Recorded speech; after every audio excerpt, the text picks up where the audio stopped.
for coming. This is my second time doing this. I did this a couple days ago with a bunch of Olympians who had won medals. Here's another hall of people who have done amazing things at this Olympics. Won medals, gold medals, silver medals, just made everybody back home really proud, and I'm really excited to be here. We were just joking backstage that I was going to ask about the Athletes' Village and how crazy it is. Evidently, that's a big topic back in the States, or people want to know what's going on in the Athletes' Village, so why don't we start with that? Nobody really gets to go into the Athletes' Village. As a journalist, you need a special pass to get in, and it's only, I think you can only do 3 tours throughout the whole Olympics, and we don't really get to see the dynamics between people there, so maybe you guys can tell us exactly what you thought when you first walked in and what it's really like. Yeah, I thought it was an amazing experience just being in there with all the athletes and getting to eat meals with different people in the Olympic Village. And it wasn't as crazy as all those articles came out to be. We were there for a week and a half and pretty serious and focused on swimming well. You know, I wonder, is it crazy at all? Is there a group of people who are the more of the partiers? Then maybe like the swimmers are kind of crazy usually, is that right? Or is it, I mean, is there one group that is always loud, like the team from, you know, I don't know, from Brazil? Are they always partying and dancing all night? There's certain pockets. If you're looking for crazy, you can find it. The swim team does check out afterwards, so we're not necessarily experiencing a ton of it. But I mean, you do see some of the guys that are, you know, not necessarily there to focus on their competitions, but the social aspect of the games. What else? What is the social aspect of the games? And I mean, is it? I'm assuming just guessing that most people are pretty athletic, pretty good looking, and pretty social. I mean, is it like everybody's flirting with everybody else in the lunch line? Well, I mean, when we first got there, it was like going to college, but then everyone is an athlete and everyone is in shape, and you meeting a million new people, and it was, you know, just. There's no one you don't want to meet. Yeah. You know? So everyone's checking everybody out, like who's who, and you want to talk to everybody. And Jen and I got into pin trading, so that was our way of meeting people. So do you have pins, beach volleyball pins? We do. Or? Yeah. Mm-hmm. In our bag outside. Oh, we should bring some. Yes, I know, we've given them out. Now, so let me explain what the pin trading is all about. Every delegation usually has a pin, like USA Swimming, or we actually have one New York Times, London team pin. And I guess it's sort of a way to break the ice with people. Saying like, Aly, can I have a pin? And then you start talking, and then you know it starts a good conversation. But I know Aly is a crazy pin trader, and she won't give you a pin if you give her $1 million, right? Is that what it is? You're pretty tough with the doling out of the pins. Well, I would definitely do it for $1 million. Well, luckily I don't have $1 million, so there we go. What about a beach volleyball pin? Yeah, but you, I guess among the gymnastics team, it was a big deal. Yeah, with well, the for pin like the trading. first couple of days, and then we got sick of it, and we're kind of over it because we got so many. But it was fun. It was cool to get them from all over the world. What is the coolest pin you've got from coolest place? I got one from Sydney Olympics, which I think is really cool. Now, were you born at that time? I was born in 1994. Just kidding. In general, I've covered 7 Olympics, and there's always a moment when you fly in, you get off the plane, and there's something that you see that tells you, wow, this is another Olympics. And sometimes it happens when you're just getting off the plane, and all the volunteers come up to you asking you for your pins, or something like that. Or sometimes it happens when you're walking around the Olympic Park and you see the Olympic flame or something. So I was wondering if each one of you could just describe the moment when you really felt like, wow, holy cow, this is the Olympics, this is it, we're finally here. What was that moment for you? I think it was just walking into the pool the first time when we got off the plane and came straight there. It was like, wow, I'm at the biggest meet of my life, and this is something I've worked for. It's been a dream my whole life, and it was just somewhat of a shock getting on deck to the Olympic pool. What was different about it? I mean, it was the biggest arena I've ever been in, and just knowing what the meet ahead was coming and how big it was just to represent your country. Aly? I think for me was the first time when we walked out for our first competition, and there was Olympic rings everywhere, and it said London 2012, and there was so many people in the stands. That was a really cool moment. For me, it was similar to April's. I know what her answer is going to be, but I'll pick something else. But I think really getting the grandeur of the games was the Olympic Village, being there at the cafeteria and just seeing how big it is and the massive amounts of people that were in there. And they were all athletes from all over the world. And for that, it made me really realize how big and amazing this experience is.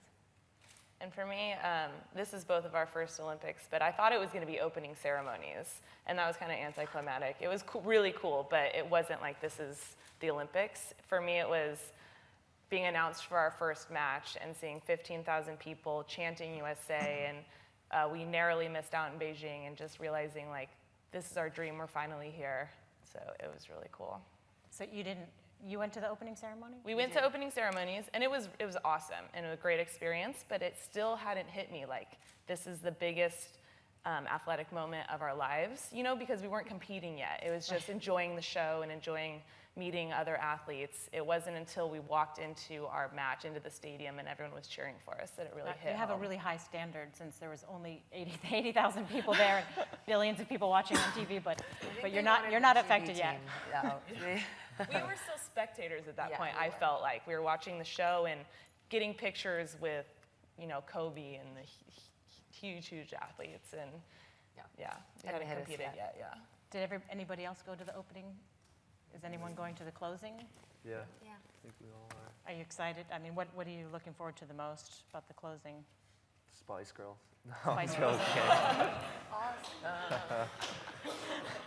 I think I'm kind of excited about seeing what Rio puts together for the closing ceremonies. I mean, it always kind of, you know, it's the handing over the guard. London's kind of closing up, and then, you know, the excitement about Rio begins then. Yeah, at the last Olympics, everybody was wondering what would happen when they passed the torch, literally, to London.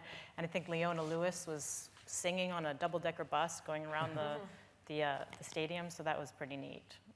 It's kind of fun as a journalist because it's the last day of the Olympics, and we actually get to, only one person writes the story, and everybody else gets to enjoy the entertainment and see you guys walk in and celebrating. So it's always a pretty awesome moment. I guess this is the first time, I'm not sure if Twitter was as popular in Beijing as it is this time. And I know all you guys have a Twitter account. And Nathan, how did you choose your photo for the Twitter account? Because I was just looking at their Twitter accounts before I came in here, and that photo, it's a pretty beefcake photo. I can say that. I'm not sure if you call me a meathead? I'm not sure if you didn't have any shirts available, or but how do you choose the picture for your Twitter account, and how did you find interacting with fans in that close of manner at this Olympics? For the longest time, I had a picture of me with like my hood up, and I was like so far in the distance, people couldn't even tell it was me. So then I was like, all right, it's time to change, and you know, realize that, you know, having someone in a suit is important because I'm a swimmer, and you know, it was just a picture at one of the Speedo photo shoots that I had done.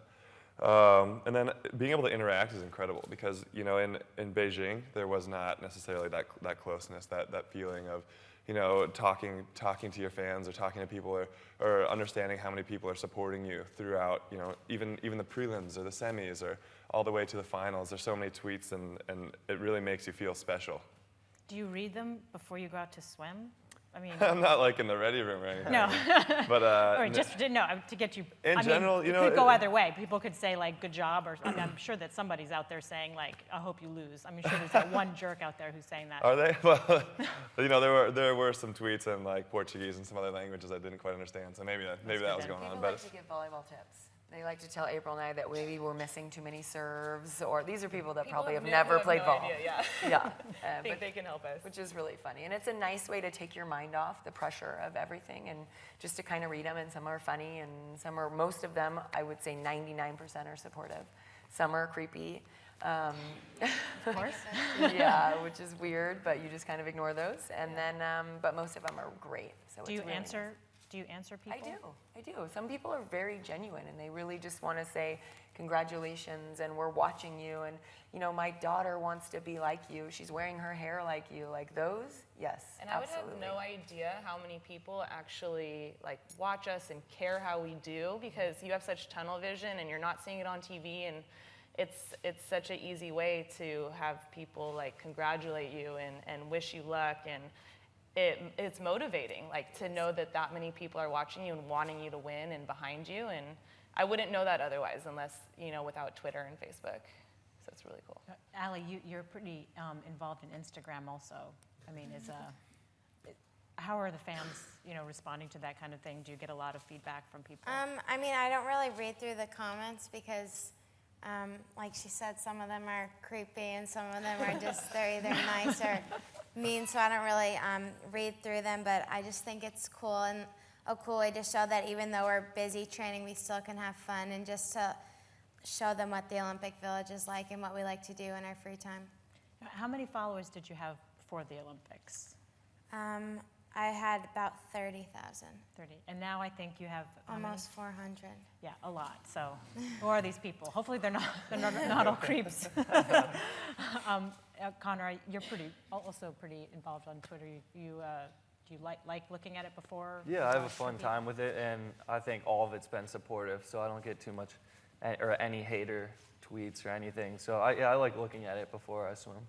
What's the coolest? Anybody get any cool tweets from like famous people after they won their medal? Cal Penn. Oh yeah, we met Cal Penn, and he was actually genuinely excited to meet us, which was cool. He took a picture with us, tweeted it, Came to and one then of our came to our games. match. Yeah. I personally enjoy Samuel L. Jackson. I think it's funny. You can hear his voice through his tweets and the way he announced it. It's pretty cool. Anybody else? Yeah, I sat with Ludacris at the basketball game the other night, and he's filming Fast 6, so I thought that was cool, and he was really nice and loved meeting us. Wow. I mean, I know that each one of you have won medals here. Even though it's been just a few days since you've won these medals, how has your life changed so far? I mean, it's going to change a lot more once you get back to the States, but here, how is it different waking up with the medal in your hand? A lot more media, I would say, than I did before. I've never done this much stuff, but it feels good, and just strive to do better the next time around. Do people recognize you on the street now? Anybody? Yeah. We have our medals on. Yeah. Oh, really? So they don't recognize you without your medals? I haven't been Yeah, we not haven't wearing really it. been out that much, walking around. I know this was just recently. I think people are fairly timid to come up and ask for a photo or anything, or say hey. But once it starts, it kind of gains a little bit of momentum. Yeah, we were at the USA House last night, yeah. and it was That was pretty crazy. amazing. We took so many photos, and people that actually had been to our games and had been to multiple games. I had like a 7-year-old boy that came up and gave me a huge high five and like, great win against Brazil. And I'm like, yeah, you're 7, like that's amazing. So it was really cool to get recognized for something that, really meant a lot to us. And I think when we get home, it's really gonna be the crazy part. Like, we have a lot of people that want to celebrate with us, and we have tournaments at home, and we know so many people are gonna come out, and that's when they're gonna kind of freak out about it, I think. So Nathan, I think you're the only one who's been to an Olympics before. Is that right out of this group? Oh, all right. You're a grizzly veteran at you're 23. How did Beijing differ from London? Just in terms of my personal experience, I could understand a little bit of the significance culturally of what the games meant to London. I think just our societies are so much more similar than we are to China, and I really enjoyed seeing it through that perspective. Being able to communicate is pretty awesome. And then I just kind of had a little bit more responsibility this time versus Beijing, where I was a prelims relay swimmer. did you feel more pressure this time? Yes and no. The cool thing about our arena was, I don't know if you saw it, but it was concave, so it was kind of special because you could look up to the right and look up to the left, and you could see all the fans, but they couldn't see each other. But with that, there was a sense of a little of intimateness while you were competing, and I had to definitely frame it in terms of pretending it was like a small meet. It was just a group of 8 guys trying to hit in the water and get your hand on the wall first, but they just happened to be really fast. Now, I could be wrong, but your mom is from China. She was born in China? She was born in Hong Kong. So was that more pressure because she was, assuming she was proud of you to be in China? And A little bit. It was actually the first time she'd been in mainland China since she had left Hong Kong. But it was very significant for me to go back there and that be my first Olympics. I mean, my entire family was very, very excited about it. in terms of the feel of the Olympics, is this much more laid back than it was in Beijing, or just the festivities around? At least for Team USA, in terms of the swimming team, yes. The pressure on Michael's shoulders, I think, was felt by everybody. And this time around was just kind of a swan song, and he went out there, and you could see it. You could see in his eyes he was having a good time, and that was something that kind of came through to all of us, and I think all of us had a good time, and it really affected our performance. Now, I'm assuming that all of you felt a little bit of pressure, considering it was the Olympics. I mean, how do you deal with it?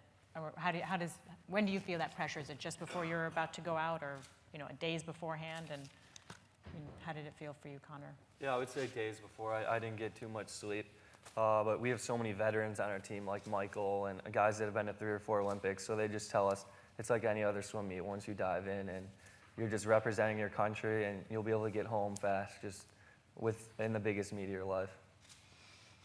Yeah, no big deal. I can see how that could be how that can happen. Now, Aly, I covered gymnastics, so I know exactly every moment of Aly's Olympics so far. But you had a pretty up and down Olympics in terms of the U.S. won the team gold medal in gymnastics for the first time in 16 years, so it was quite a big deal. But then you tied for 3rd in the all-around and lost the tiebreaker. And then you tied again for 3rd in the balance beam, and then you actually you didn't. You finished 4th, and then you had to change your score, and then you tied again, and then you finally won. And then you finally won. You won on the floor exercise. So it was, I don't know if you felt as up and down as the journalists did watching, or the people back home, but how did you go through not only all the pressure, but just all the ups and downs of winning, and then not winning, and then maybe winning, and then having your score changed for 80 times in a row? Well, overall, I'm really happy with how my Olympics went. I had a really good time, and even though I lost the tiebreaker, I still was able to compete in all-around finals at the Olympics, and that was definitely has always been my dream, and I still was 4th in the world, so that's definitely something to be proud of, and it just made me more motivated for Tuesday's competition going in, and I was really happy that I got redemption on beam and I got bronze, and then I've always wanted to be the Olympic champion on floor, so I was really happy. So yeah, that worked out for you. Yeah. Especially it was the last event too, so it was a nice way to end the Olympics. It was a good last memory. Now, Jen and April, you spend a lot of time together. At least I hear. Yes, we And do. it's sort of like dating, as It is I've been told. Are you sick of each other at this point? And would you ever get a chance to not be with each other? I think leading up to the Olympics, there was a lot of pressure, and that kind of, our relationship maybe felt a little bit stressed at times, like we wanted to do well, and we're trying to, make sure we're as prepared as possible, and so that's stressful. And now that we have, accomplished one of our goals, getting on the podium at the Olympics, I think we're back in the honeymoon phase. Yeah. It's just, it's a dream, and we're having so much fun together. So you're saying that you were fighting? Is that what you're No, saying? not fighting. Not fighting, Not but fighting. we compete all the way up until the Olympics. And almost all of those counted toward your Olympic seed. So and you're trying to peak at the Olympics though. So you're lifting and doing all this stuff, and you may not be performing at your best during these competitions, but you still want to win. So there's still that pressure on you, and we just both wanted to do so well, and we definitely and we have never. a great relationship. So this we is didn't relative to our relationship. In non-Olympic years, we go out and we have a good time. We sightsee and we enjoy our time on the road, and so we were just really buckling down before the Olympics. So it felt a little We weren't tense. fighting. Yeah, we weren't fighting. Yeah, no, definitely not. But it's just our competition is so long and it's so mentally draining, and we're just focused for 2 weeks straight. And our normal competitions are 4 days. So it's just once you know, we won in the semifinal, we got to the Olympic final, and it was over. We were on the podium. It's just a huge relief. And we didn't have to room together this time, Yeah. which was cool. We had adjoining rooms, but we had our separate time, which is, you know, what we need. As adult women, we like to have our own space, so it was really nice to have Do you that. room with each other on the road? Yes, Yeah. and European hotel rooms are very They're small, tiny. and you can't move the beds apart. So we Wow. pretty much are We have that like this all the time. So, Yeah. and we have a lot of stuff and big bags, and for rooming together and being together all the time, like this is the best relationship I've ever had, which is really nice. Is one of you messier than the other? Me, yeah. Yeah. Yeah, I call it her bag bomb. As soon Yeah. as she goes into the room, it just blows up all over the room. But she keeps it on her side now, which is great. You must be relieved that you didn't have to room with her this time then. I walked into her room and I She was gets like, I am anxiety out when of she here. walks into my room. Now, I wanted to ask you about this, Nathan, because many, no pressure, it's the easy question. Most athletes will come home and they'll be, you know, maybe you'll make more money or you know, be on TV or whatever, but you already live in a mansion. Is that right? Maybe you can explain that a little bit. Well, I mean, I had grown out of living in Southside Berkeley. It had a college town, college atmosphere to it, and I was ready to live in a little bit more of a suburban environment, something a little less crazy to train for this. And you know, we found ourselves a great house. It's a huge house, and got 6 of us together, but it's big enough that we all have our own space, and it just worked out really well. It's 5,000 square feet, isn't it? And it's on a cliff overlooking something beautiful, right? It's not The just a Bay little Area. house, it's actually a real mansion. Yeah, I mean, it's pretty awesome. I mean, I'm very lucky that the landlord took a chance with us. I mean, seriously, it helped a lot that we were, you know, a bunch of athletes training for the Olympics. It's not like we're So he in gave there. you a good deal on it, I hope. I mean, Now he's gonna jack up the no, price. In terms of what I could get, I could either be living in the master suite with like my huge bathroom, my 2 walk-in closets, and all that stuff, or I could be living in a tiny little studio in Berkeley. I mean, don't think I don't pay for it. So what happens to you after the Olympics? Do you go back there, or you? What's Yeah. next? I mean, I'm going to go back home and enjoy my time. I think I miss my dogs. And then from there on, I think it's time to refocus and then get back in the pool. I think I'm comfortable in a space where I'm moving towards a goal. And when I don't have that goal to move towards is when I get a little uneasy and just a little almost anxious. So, you know, once I start getting that feeling, that's when I'm gonna, you know, call up coach and be like, hey, I'm ready to go. So what is it, a matter of weeks or months? I have a fairly short attention span, so it's just a matter of weeks. How about you, Conor? You're back in the pool right away, or? Yeah, probably a few weeks. I've thought about doing a World Cup, like traveling to 7 stops around the world, so I might do that in November. What else is? So you don't get much time off at all. Do you get to go on vacation, or Yeah, I'm gonna go back to Chicago for a couple weeks. just with the parents? Relax with the family, yeah. How about you, Aly? Oh, you have a tour coming Yeah, we up, have isn't the it? tour for 3 months, so. So you're not even having. There's no parades for you at home in Needham, Massachusetts. Well, I don't really know. We're gonna go to New York for 2 days after closing ceremonies, and then I'm home for like a week, and then we leave for 3 months. So should be a lot of fun. I'm excited. So are you guys going to continue with the circuit, or? We do. We start competition on Wednesday in Poland. Oh. And then, yeah. Of course. And then we have 6 more in a row at home. So, But, yeah, we're also working with a great company called 4.4, and part of our deal with them is if we make the medal stand, they give us money to give back to a cause that we have dear to our heart. And one of our last tournaments is in Thailand, and we kind of sponsor a little girls volleyball team there. So we're going to take that money that we won here and go do some work there and see what they need and what we can do there. So we're really excited for that. We can really like dig in now that the Olympics are now over. that the Olympics are over and our brain Yeah. isn't so focused, we can actually focus on other people, Yeah. which will be really nice. Which is something we've wanted to do for a long time, but our sport takes so much dedication and and focus. Like, we haven't had time to do that. Yeah, we just didn't know where to start. So now we're ready. Yep. Was there ever a point you thought you wouldn't make it to the Olympics? Yeah, totally. What was that? What was the lowest point for you guys thinking, oh, we should just give up and break up and we're never going to do this? Well, I don't think there was ever that. It was definitely Beijing, or not qualifying for the Beijing Olympics. We were in Russia. It was raining. It was miserable. We were at some hotel we hated, and we had to go back on the hour-long bus ride, and we cried for a second, and April said, that's it. Like, nobody died. We're fine. You know, we have a tournament in 2 weeks, and we sat down and just said, what can we do to not have this feeling again? And we made a list of things. But it seems bleak after you've worked for years for it, and then it's another 4 years before you get that chance again. And even as we got closer to qualifying for this Olympics, there was still that anxiety because I knew what it was like to be so disappointed and not make it, that we were well ahead in the point standing, but I was still like, what if it doesn't happen? And I had that gnarly anxiety just because it's such a huge dream, and only a few, relatively few athletes get to experience it. Did it go by quick, the 4 years? Looking, I don't think it did. Yeah.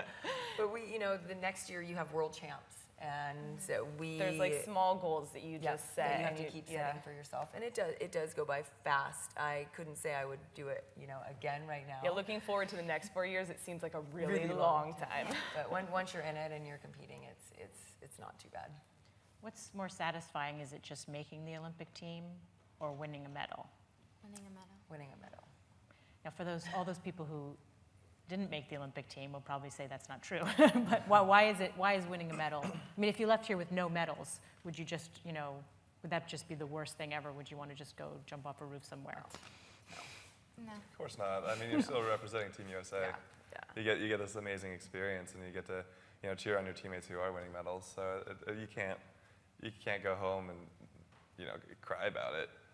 I think it depends on how you perform. Like, if we say we felt really good about our performance, we played really well, but we got beat by a team that was just really hot, and we didn't earn a medal, I think we could still be okay with it. And it's such an honor, like you said, to represent USA that, I mean, you can never regret this experience ever. But I also think Americans are it's into medals. I mean, and it is competitive. And a teammate of ours, Jake Gibbs, we said, do you have any advice for us? Because he was in the Beijing Olympics, and he said, win a medal. Sure. Because then you become more relevant, and you have more, clout, and it's something. Unfortunately, he didn't win a medal again this year. So, and we were very lucky to win one. So I think he gave us good advice. That was in my head the whole time. Yeah, it was. Yeah, what do you think about when you win the medal? What's the first thing that goes through your head, Conor, when you figured saw that the team was on top? What was It was a kind of a shock, just because it was my lifelong dream, and I had 30 or 40 family members up in the stands, so they had a riot, and they got on the big screen, so it was pretty cool to have them there. Do you think about, are you just so elated you're not thinking about anything, or do you think about that one tough practice, or the fact that you didn't make it to the 2008 games, and I mean, I don't know what flashes through your head if it sinks in, at any point? There's a lot of emotion after you win, but mostly just celebrating with those other three guys, and then Michael brought us in a huddle right after we won, and it was him breaking history yet again, so it was something special to be with him. Did he say anything to you afterwards? Oh, yeah, just how much it meant to him. Hopefully, thank you. Yeah, a thank you. But it was an honor to be on a relay with the greatest athlete of all time. Now, Nathan, you barely won a gold medal. Barely counts, though. It was by 1/100th of a second. Yeah. Which is, maybe you could just take us through the last couple of seconds of the race, and then what happened when you touched the wall and then had to wait for the who won. Well, I mean, fortunately enough for us, it is just a touchpad. It's not like track. I didn't realize in track that they have to just sit there and wait. That has to be so nerve-wracking. But I mean, the last 5 meters, it's difficult. I mean, the whole time, all you want to do is look at him and be like, oh, am I winning? But obviously, being hydrodynamic is more important. So if there was a camera on my face, I'd definitely be looking over to the right the entire time. And I mean, when that you kind of look up to the scoreboard and try to catch your name real quick, catch your time, catch what place you are. And initially, I started celebrating a little bit, and then I had to do a double take just to make sure it was real, because I mean the 2 was right next to me too. What if I had gotten second? Yeah, that would have been embarrassing if you were celebrating. You were like, wait a minute, oh, I'm celebrating for the other guy. I'm such a nice person. Absolutely. Jen and April I mean, I wasn't at the match, so I didn't see what your reaction was when you won silver,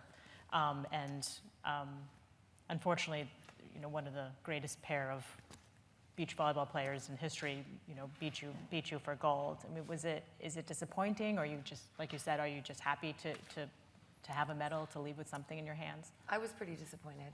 The night before, I feel like we won the silver, because we beat the team. We beat the number 1 team. Number 1 team we hadn't beaten for 9 times in a row. And so that night, you were guaranteed a silver. And it was, it felt really, really good. And that night, I was so excited, and I couldn't stop smiling. It hurt, Yeah. But it never feels good to end on a loss.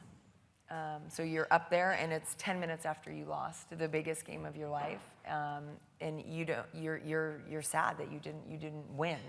And for me, I think I took it I don't know if I took it harder than April, because April's going to continue and be in Rio, and she has another opportunity at gold. And for me, I think it was difficult realizing that it is my last chance at gold. And then I got over it, The next day I realized, heck yes, I have a silver medal, and I was fired up. But at that moment, I was upset. And then we did get to hear our own national anthem, which you don't get to usually hear when you win a silver medal. So that was fantastic. And I started slowly getting over it.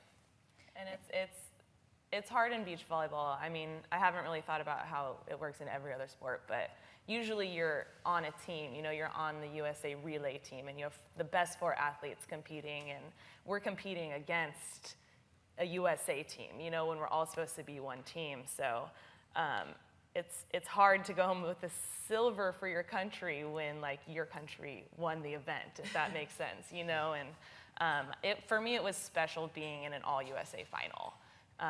And getting the silver was bittersweet for a little bit, but I still can't believe that, because we came in as the 4 seed, so we weren't necessarily supposed to medal, and just to be up on that podium at the Olympics, I was so happy. I wonder, do you think about what you look like when you're on the podium? I mean, Aly, we were watching you. Millions and billions of people are watching you as you're singing the national anthem, and are you self-conscious about that? Thinking like, I hope I know all the words, or I hope I smile, because some people, and I won't name any names in this Olympics, who finished 2nd or 3rd, maybe had quite a pout on their face, and of course everybody put that all over the internet.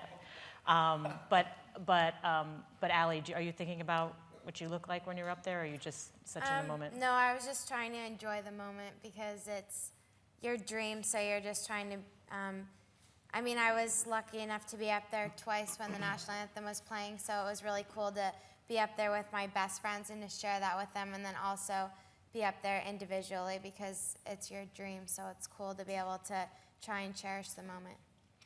I wonder, I'm sure you've met many different famous people, other famous athletes. Was there somebody you wanted to meet? Who did you want to meet the most, and who did you really get excited about meeting? Please ask April. Well, I don't usually get starstruck. I don't think I do. And the basketball team totally caught me off guard. She's and a 12-year-old little girl. Yeah, Jen was really embarrassed by me because I got cool. Quit yeah, I was freaking out, and I just wanted to talk to Kobe. I'm from Orange County and a huge Laker fan, and I thought there was no way I was going to actually get to talk to him. And opening ceremonies came, and he ended up right next to me, so I started talking to him, and he was so cool, and I got to talk to him for like 10 minutes and got to ask his advice on the Olympics and if he had any for us, and that was rad. I'm going to remember that forever. Is it awkward? Like, hey, Kobe, like, what's up, I have on video if yeah, you wanna she was see it. taping me. I didn't know she was taping me. But no, I couldn't believe how cool he is. I don't know. It was awesome. See, she's getting giddy again. I am. Move on. Very cute. You're blushing. Anybody else meet somebody who was especially inspirational, or you just cool? Anybody? I just think, like, in general, meeting all the different athletes from USA is really cool, and just from all over the world, because you're all there for the same reason, and you all have the same goal. So it's cool just to know that you all worked so hard to get there. Do people come up to you, and are they starstruck by you also? I mean, from other countries that might not, smaller countries, or do people get autographs from people in the athletes' village? I don't really think autographs, but pictures. I mean, after we won, it was definitely different. Random people were coming up to us and asking for pictures, so it was definitely different. I know for the beach volleyball athletes, we all wanted pictures with the gymnasts, and we saw them in the cafeteria. Yeah, we felt so bad that we asked them for a picture. Well, we wanted pictures with you guys too. I saw that picture. You guys look really small. Yeah. I mean, you don't get that very often, I think I'm sure. everyone knew who we were because we were always in a group together in like the shortest ones in the cafeteria, matching outfits. So That's a dead giveaway sometimes. Yeah, it is fun to guess what people do. Like, what do you think they do? What do you think they do? And it's pretty fun to guess. You're usually not right. Do you ask them, like, it's probably embarrassing if you go up to someone and say, are you a women's hammer thrower? And they're like, no, I'm a rhythmic gymnast. You just ask what they do first and not have to, you don't usually tell them what you point. Now, we were talking earlier about getting a picture taken. And here in London, of course, people know that paparazzi are pretty crazy. I wouldn't personally know this. But supposedly, if you're well-known, the photographers will go after you. Now, Conor, I've seen your picture on the internet. Somebody's taking it that's not you or a friend. I mean, how awkward is it to suddenly be the focus of paparazzi? Yeah, it's weird. I mean, usually when I go out and enjoy a town, there's not paparazzi everywhere when you're leaving and coming to that place, so it's a little different. But it's not a bad thing, I guess. So do you walk out of a place with your hood over, and like, have you elbowed anybody or knocked No, I anybody haven't down? done that. No, Not but yet. you're big enough to do it, so maybe you can consider that. Yeah, maybe me and Nathan will do it tonight Yeah. or something. Have any of you else experienced the paparazzi here? We met Prince Albert yesterday at the House of Monaco, and so on the way in, there was like 20 cameras there, and they yelling at us, and they wanted us to show their medal, and we were like, really awkward, and then we kind of got into it, and we're smiling and laughing. How do you get an invite from Prince Albert? We don't know. We don't know. Ask our agent. We got it, and we okay. went, and we got to actually speak with him for 15 minutes. He's a huge beach volleyball fan, and We traded pins with them. we did. Oh, Yeah, that's it was cool. interesting. Yeah. So he has a beach volleyball tournament in Monaco every year.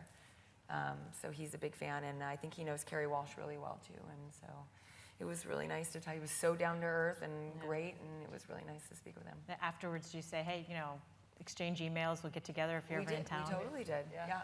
Oh, okay. I didn't think that was going to be the case. He wouldn't give us his phone number, but just kidding. That's good to know. Didn't ask for Yeah, that. we didn't ask. When you look back at this Olympics, once it all soaks in after a couple of weeks, like, is there one moment that would be a moment that you'll never forget? Is there, Nathan? Of course. I mean, every time you get on the award stand.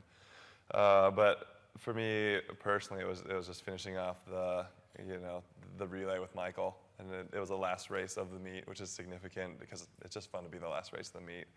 And it was the last race of the greatest Olympian of all time's career, and it's special to be there and experience that, and parading around with that, and hearing the crowd just go absolutely nuts for him, and enjoy that with him. For me, it was beating the #1 ranked Brazilians to get to the final and tackling me in the sand, and I'm going to remember that forever. Do you find sand in your ear like Oh, months later? everywhere. Okay. Sure, my Nothing scalp we still, own yeah. it's all Is covered in sand-free. sand, yeah. Okay. Just something I've always wanted to know. Yeah. Everywhere. And so what do you think will be your moment that you'll take away? Is it both of you? Yeah, tackling April for sure. Okay. Because we don't do that. You know, you win and you want to get up and you shake the other team's hand and be gracious about winning. And this one, We've never done that we've before. never done that before. Yeah. And we won world champs, and we kind of jumped on each other, but we wanted to be respectful. And this one, I couldn't think about anything but tackling April. And We were going to the Olympic final. we were going to the Olympic Yeah. final. So it was a very selfish moment, but it felt really So you good. have to Giving brush the yourself off and then you congratulate the Of course we Brazilians. did. We did Yeah. congratulate them, afterwards. Aly, is it the gold medal or? Well, besides that, I think the first day of competition, just walking out into the arena and just seeing like thousands and thousands of people in the stands and realizing that you're at the Olympics, it definitely gave me the chills and was really emotional. And also just being in England and having the crowd chant USA was really cool.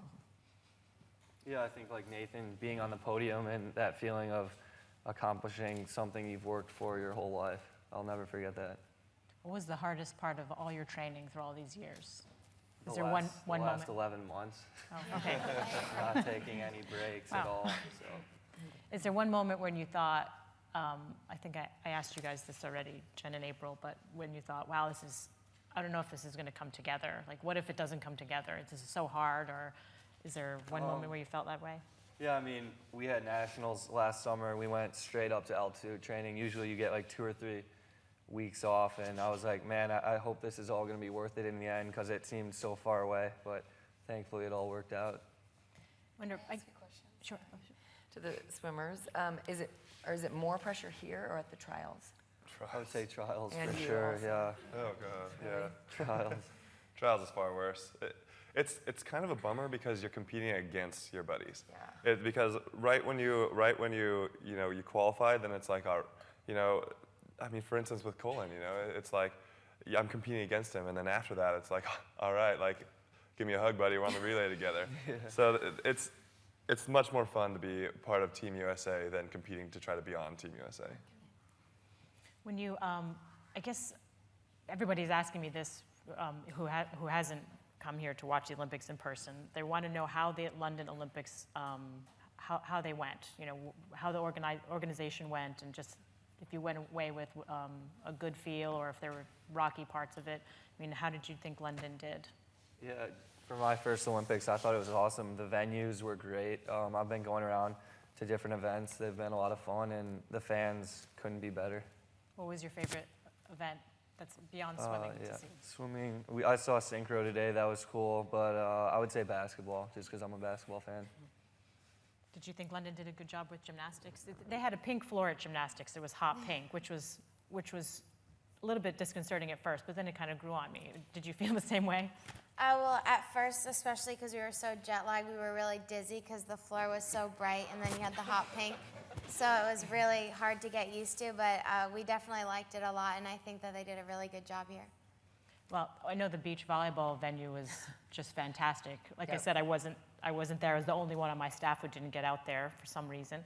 Everybody else got the tickets. But it was in Horse Guards Parade, and was it the most beautiful venue you'd ever played in? Yeah, we got to play in the park underneath the Eiffel Tower before, and we thought, oh, there's no way. Nothing's gonna beat Nothing is going to compete with that, and this did. Beat And it, it totally yeah. beat it, and it's definitely going to be probably the best place we've ever played. I think the worse your seats were, the higher up, the actual better view of the eye and Big Ben and everything that you had. So there was really no bad seat in the entire audience. And we have a very cool atmosphere at beach volleyball. It's you can yell the entire time, you can chant the entire time, and it's not stuffy, and you can wear whatever you want, and I think the fans helped The make the fans, venue it too, was because huge. and we don't play in a lot of places where they speak English actually. So we heard exactly what everybody was saying to us, and it was a little distracting at first, but then it was just super cool because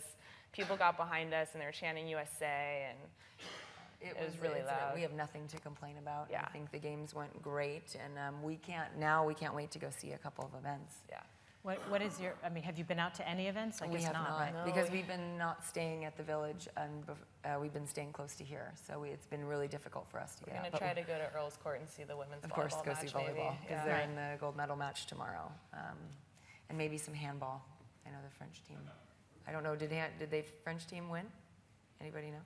No, I don't know. Okay. Everyone's like, handball? People should know their handball. Aly, what was your favorite thing to see beyond gymnastics? I haven't seen anything yet, but we watched some of the stuff on TV. We liked watching swimming and beach volleyball. We were going to see the rhythmic today, but that ended up not working out. But I'm going to see the soccer game tomorrow, so I'm excited. Nathan, have you been out to anything besides? You know, I kind of wanted to experience it from the citizens' perspective outside of the games, you know, and I had experienced enough of, you know, competition within a venue. I kind of wanted to see it from TV, from, you know, the BBC's perspective. It's kind of interesting, and it's difficult. It's almost concerning how much pressure they put on the Team GB athletes to win gold. It's like people were apologizing after they won silver, and I was like, "Are you kidding me? Like, how is that?" They're really proper here, you know. I mean, it's, you know, overboard. But Yeah, did you see John McEnroe? He's been on the BBC. It's been really strange to see John McEnroe talk about other sports. But No, I did not see that. But I do definitely enjoy seeing it through that lens. And I think, you know, one of my favorite, you know, experiences is kind of seeing how much pride they take in it. And I hope that was experienced at home as well throughout these games when Team USA was, you know, winning medals, and you know, the cab drivers were just like absolutely beaming about it. And I was like, oh man, I hope just I made one person's day, and they were, you know, saying something similar. now, and are all of you coming back? Not everyone's coming back for 2016, or at least trying. Is there? I don't think Not, so. okay. Yeah. Why? Well, I'm 35, and so So? I'll be 39. I'll be 39. I have no children yet, and I think I'm going to play another year with April. But she needs a younger partner, I think, and or someone, you know, that wants to keep playing. I've been traveling now for 12 years, so I'd like to have a home life and still maybe play on the domestic tour. But now these take so much out of you, and they're mentally exhausting. And after each time, I'm like, oh, I'm so tired. And then you have to start again the next week. So it would be nice to be at home and see my friends I haven't seen for 12 years. But yeah, They're but still you there, never. I hopefully. want to never. I don't want to say never, but I don't think so. I'm going to leave it to the young kids. So I just have one more question. Did any of you notice that any of the royals were watching? No, I know We that. saw Prince Harry. I met Princess Kate. Did she say anything to you? Yeah, we were walking up to leave, and she came up to talk to us. So we talked to her for like 5 minutes, and she said she was asking us how we did all our flips and stuff, and I told her that I liked her style, and she said she liked our leotards. So that was pretty much it. How tall is she? That's high praise. She's like 5 inches taller than me, maybe. She's very tall. But I guess Prince William and Prince Harry were at beach volleyball. Well, I know they were at swimming too, right? I think they were at swimming. Maybe not. But I think just, Oh, yeah. You guys aren't into Yeah, it. you Just, guys just, don't care. just ignore what we're saying right now. Prince? When we showed up for the final, there were TV cameras outside as we were walking in, and we're like, oh, this is cool. They're like, really, they want to film us coming into the venue. And we go through security, and then we turn around, and all the cameras are on Prince Harry walking into the venue. So they were not there for Yeah. But so we knew he was there when we were playing, but we didn't get to meet him, unfortunately. Yeah, that's the one thing I noticed right away was that, Nathan, you mentioned the pressure on the British athletes. Just as soon as you get off the airplane, there's all these billboards and signs of, you know, the Team GB, hoping to win gold. So, I mean, I guess that's one good thing that you guys didn't feel as much pressure as having the Queen waiting for you to win that gold. But did President Obama, he get in touch with any of you guys? Just you? Well, he. Well, he all obviously the doesn't have you guys' residents- cell phone numbers, but I will give it to him. what did he say to you? I talked to him for like 5 minutes on the phone. He talked to all 5 of us, and he just said he was really proud of us. And I don't know. We just were talking about like how hard it was to get here and just how cool it was to be able to represent USA. Well, I know that he has, well, every president has all the Olympians at the White House eventually after a couple weeks or months. So, and I'm based in DC, so I'll probably see you whenever that is. And I'd like to thank all of you for being here, and thank you everybody for watching. Thank you.